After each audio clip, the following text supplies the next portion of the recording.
A mí me gustaría que ustedes hicieran el ejercicio de coger en casa la Sagrada Escritura, abrieran el Evangelio de San Mateo en los capítulos 5, 6 y 7, hicieran una lectura continua de esos 3 capítulos, 5, 6 y 7, de corrido, que se conoce como el Sermón de la Montaña.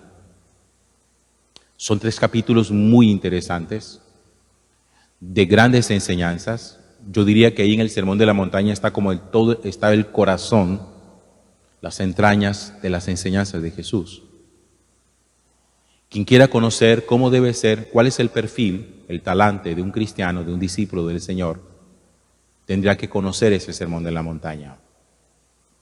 El Mahatma Gandhi, que no era cristiano, el que liberó la India a través de ese movimiento pacificante, decía que él amaba profundamente el Sermón de la Montaña.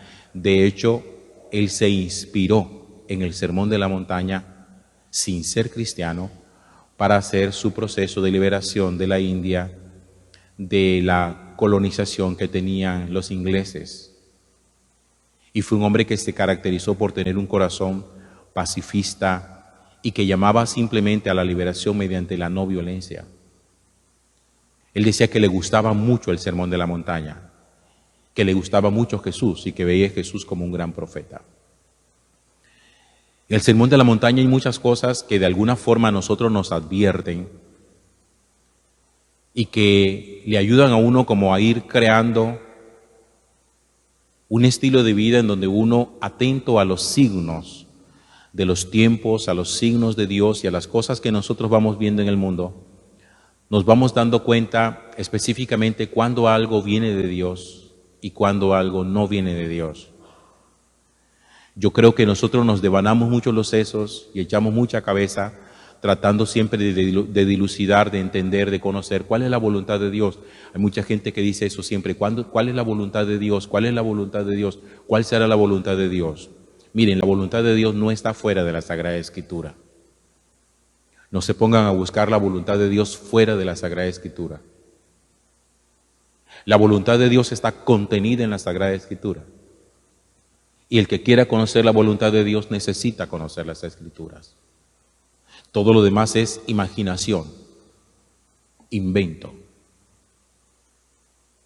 Si alguien empieza con que yo soñé, con que a mí me dijeron que hubo un oráculo, que me leyeron tal cosa, está inventando. Todo eso es producto de la imaginación. Lo que Dios tenía para decirnos, nos lo dijo a través de la persona de Jesús.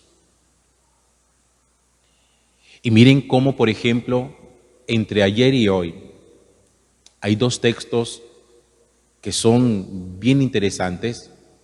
En el texto de ayer, que también está tomado del capítulo 7 de San Mateo y empieza en el versículo 6, Jesús empieza haciendo esta advertencia, dice, no den las perlas a los cerdos, ni den lo santo a los perros. Y anoche, precisamente en la reflexión, en la homilía, yo decía que muchas veces nosotros somos personas que no sabemos realmente valorar ni lo bueno ni lo sagrado. Que nosotros sencillamente somos gente capaz, con mucha facilidad, de pisotear lo bueno y lo sagrado. Tenemos poca valoración de las cosas, porque nosotros estamos muy acostumbrados al precio. Hay gente que lo que le interesa es el precio de las cosas, no el valor de las cosas. Y el valor no está en el precio. El valor está en la valía, en el amor, en la intención que usted le puso cuando en algún momento usted decidió conseguir algo para alguien. Y muchas veces las personas, frente a nuestros afectos, frente a nuestro cariño, puede actuar como un cerdo con una perla. Imagínense ustedes que uno armara un collar de perlas finas y se la pusiera al cerdo en el cuello. No le luce. Por eso hay personas que tampoco les luce ser amadas en fidelidad. porque el amor fiel lo pisotean. Y las cosas sagradas de Dios las pisotean. Por eso hay personas que pisotean su propio bautismo, pisotean la Eucaristía, ridiculizan la misa, ridiculizan la confesión. De ahí la advertencia de Jesús: no den lo santo a los perros, que es una expresión muy dura. Pero también viene a decir después, hoy justo cuando ha dicho eso, tengan cuidado con los falsos profetas, aquellos que vienen presentándose delante de nosotros como pastores, apóstoles, profetas, como de esos que tienen cogido a Dios de las barbas y diciendo: es que yo soy el que tiene la palabra verdadera, yo soy el que tiene el contacto directo con Dios, y cuando Dios te quiere hablar a ti, lo hace a través de mí, y yo soy el único vínculo por el cual Dios te habla. Hay personas que no creen en la intercesión de los santos, pero creen en su propia intercesión. Hay personas que consideran que los santos son inútiles, que ellos no pueden hacer nada por nosotros, pero están seguros de que su propia intercesión sí es eficaz. Y esos falsos profetas, dice Jesús, se acercan con piel de oveja, pero por dentro son lobos rapaces. La única intención es destrozar espiritualmente nuestra vida y volvernos a nosotros dependientes de ellos. Miren, un mal pastor, un mal profeta, lo vuelve a uno dependiente de esa persona. Y considera uno que esa persona, si no está en la vida de uno, ya uno queda desbaratado. Los falsos profetas no conducen a Dios y los falsos pastores no conducen a Dios, conducen a sí mismos y buscan sencillamente ser adorados por sí mismos. Yo me ponía a pensar hace algunos días, es una reflexión que he hecho hace varios años, pero en estos días la retomaba, como muchas personas quisieran tener en su vida un concepto de iglesia o de comunidad perfectísima, que no existe en ninguna parte. Hay gente que quisiera encontrar una iglesia donde no haya pecado. No existe esa iglesia que no haya pecado, porque donde hay humanidad hay pecado. No existe una iglesia perfecta, no existe una iglesia donde todo el mundo sea santo.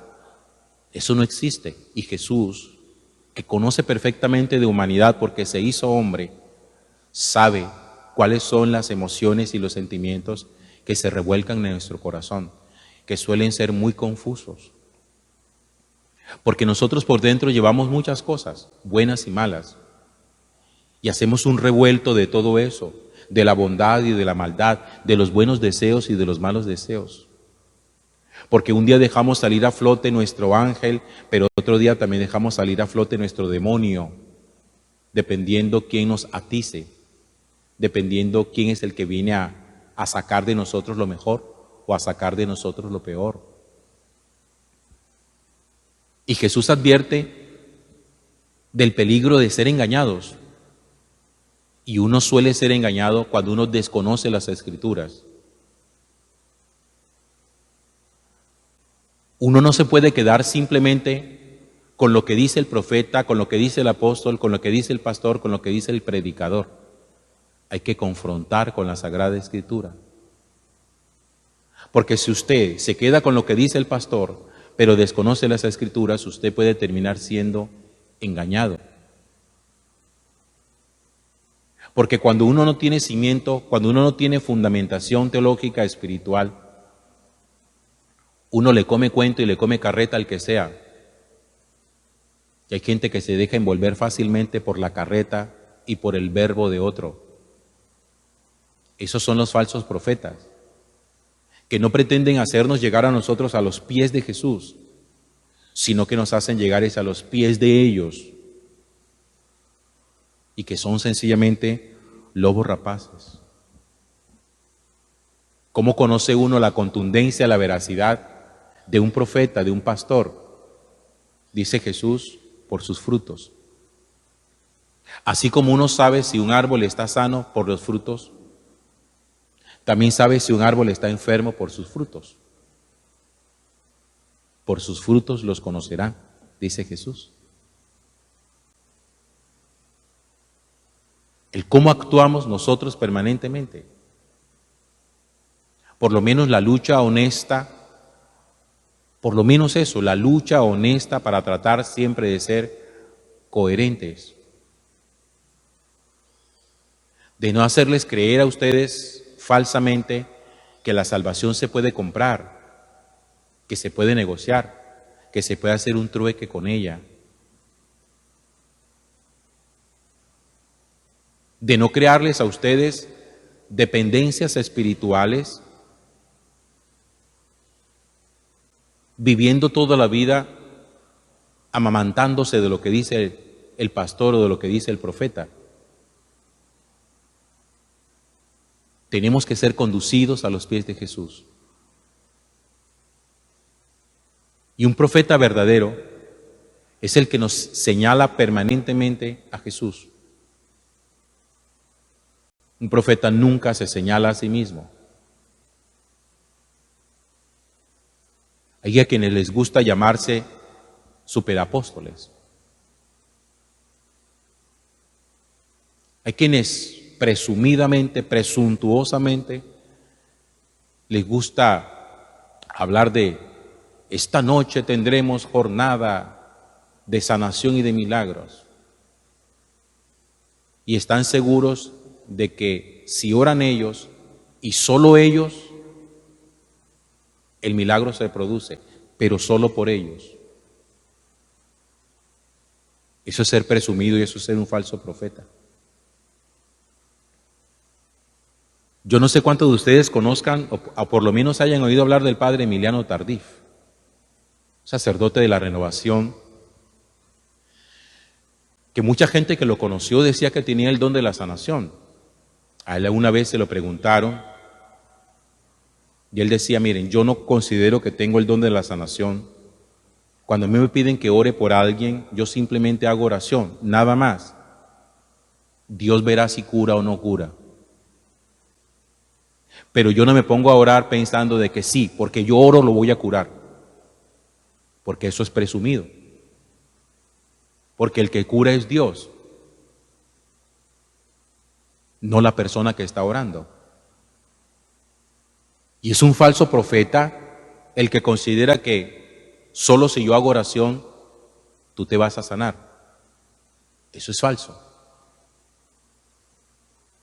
Ningún ser humano sana a otro ser humano. Eso lo hace el Señor. Uno simplemente hace una oración,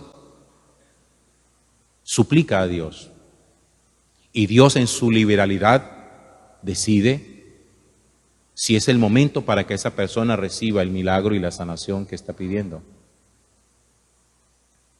Pero no es decirle al otro y engañarle, vente para acá, que yo voy a orar por ti, que te vas a sanar. Y que yo demando la sanación en este momento. Ni usted ni yo tenemos absolutamente nada para demandar a nadie. Nosotros solamente suplicamos. Oramos, dándole a Dios la libertad de que lo haga o no, en su momento oportuno.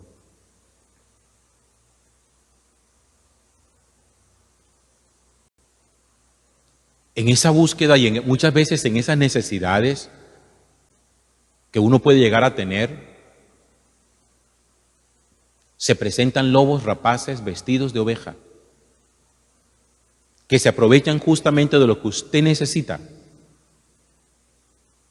y viene como un mercader a ofrecérselo.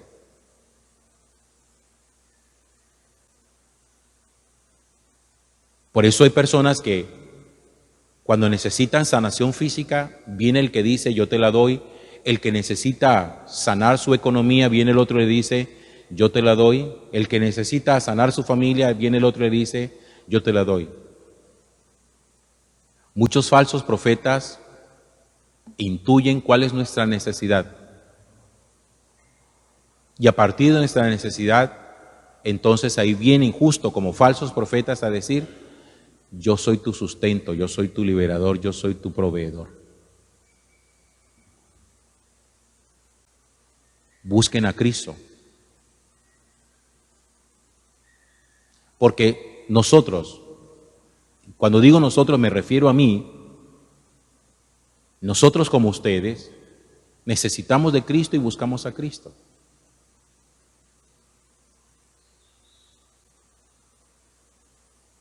Y así, como yo busco a Cristo, ustedes busquen a Cristo.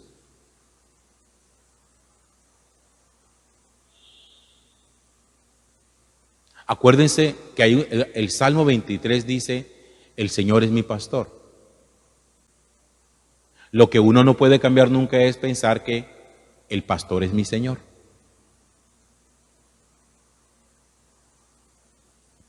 Porque ningún pastor es Señor de ustedes. Somos solamente pastores. Pero el Señor sí es pastor nuestro.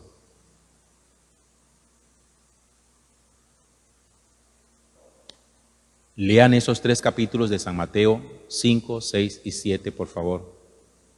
Hagan una lectura continua, pero despacio, de todas las enseñanzas que allí se contienen.